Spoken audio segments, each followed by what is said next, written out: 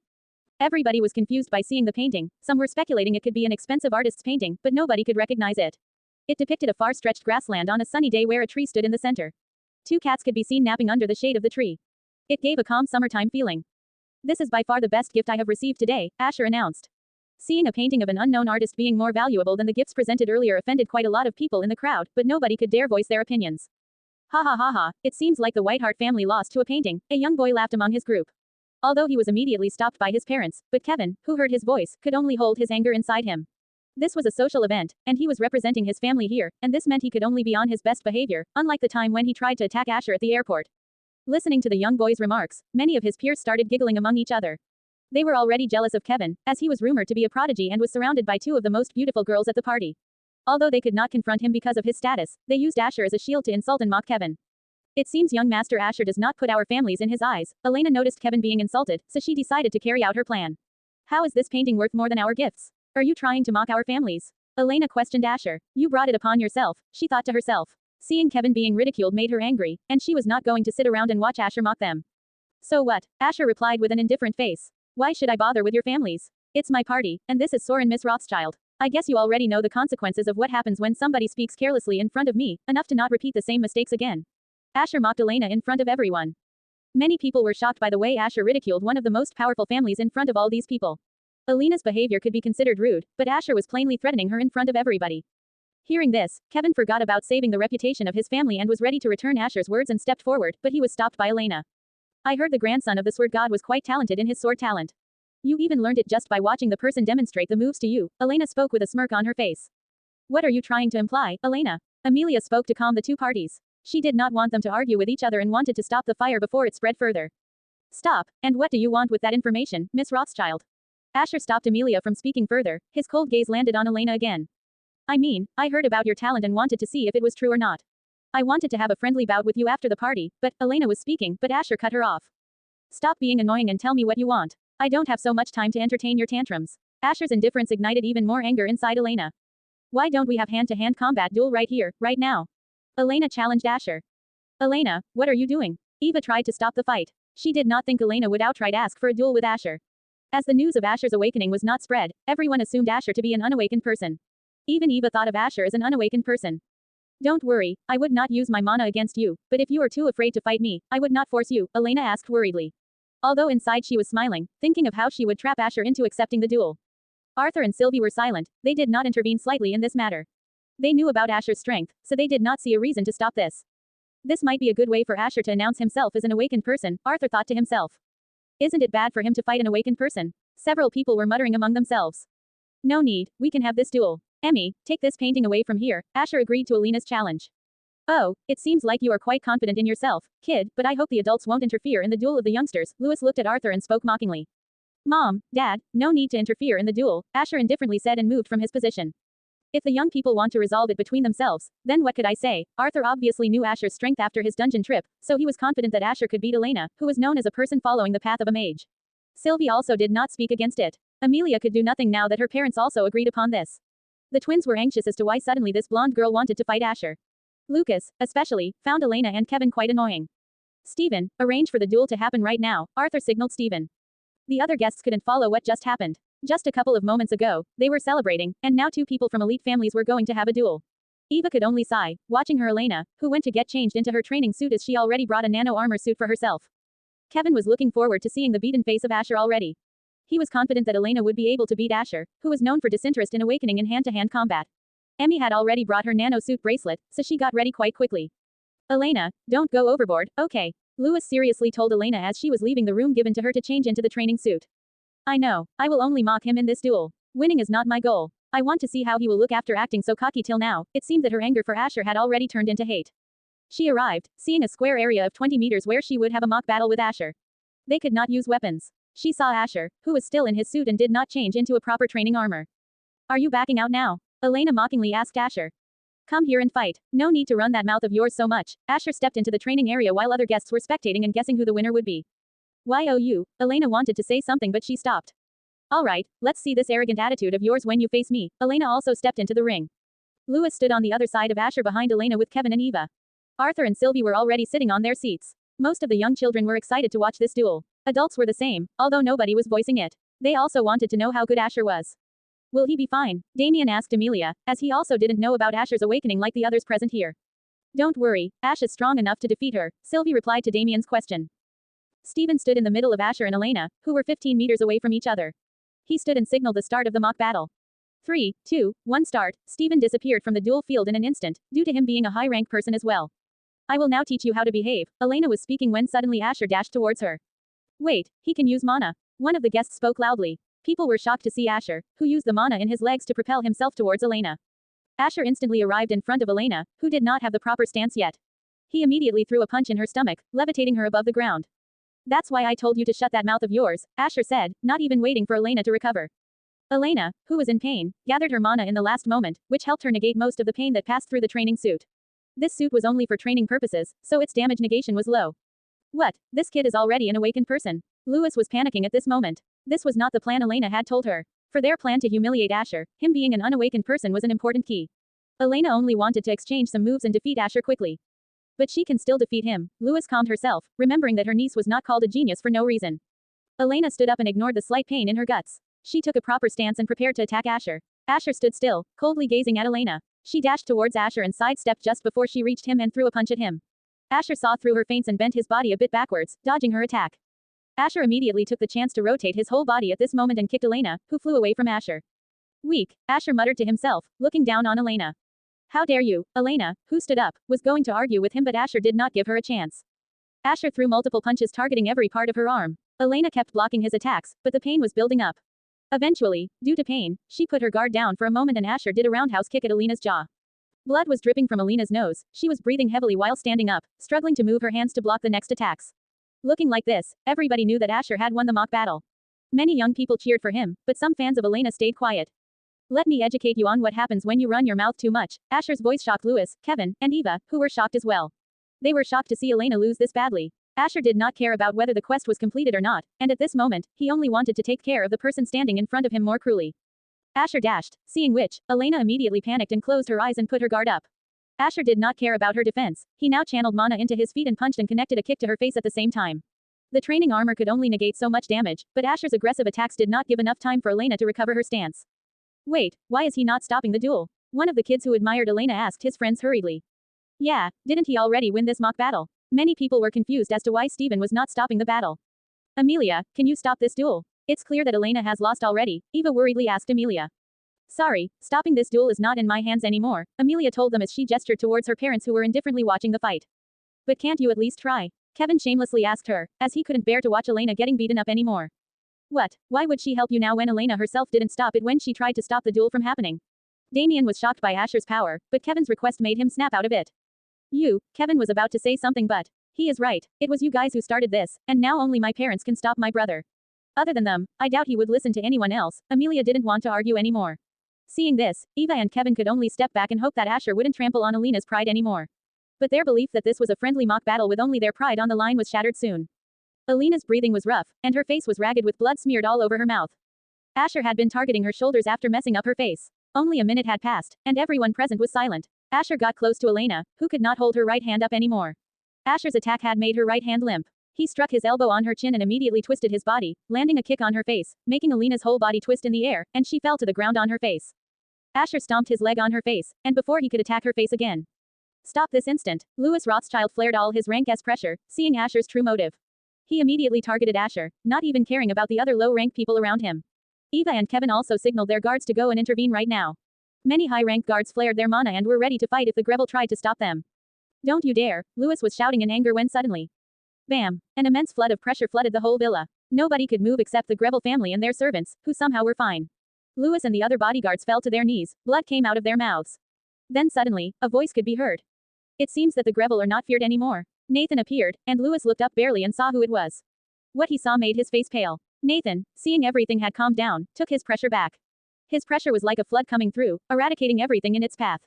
Nathaniel von Greville, one of the guests who was aware of the faces of important people shouted, seeing the appearance of Nathan. We greet the seat holder of Greville. Several voices were heard together. Seat holder was a special position. Nathan should have been the family head, but for some reason, Arthur was called the family head. Why was that? It was because Nathaniel von Greville was someone who represented the Greville in the High Council. Every person who was given the opportunity to be a part of the High Council was called a seat holder. Seat holder was a title of utmost authority, and because of being a seat holder, Nathan passed the family head title to Arthur. Cough cough I greet the seat holder of the Greville. Louis felt weak under the gaze of Nathan. Rank SSS was not something anybody just by efforts and time could reach. People were born to be rank SSS. Some people still tried to break the barriers of SS rank despite that being their potential, but the wall they met was not something they could conquer. Kevin and Eva were seeing Nathan for the first time, although they knew who he was, but seeing him up close, they felt fear for the first time in their life. All their life being protected by their families made them forget that this was a strong eat the weak type world. It seems that the people have forgotten what we Greville are famous for. Nathan laughed and looked at Arthur, who smirked in response. Rothschild, was it? Even your seat holder doesn't dare fight me. Why are you, despite being a weakling, making so much noise in my house? Nathan's voice was like that of an emperor. His title of the Sword God was given to him by his peers, SSS rank hunters, not the masses. They knew what a monster Nathan was and nobody provoked him for one reason.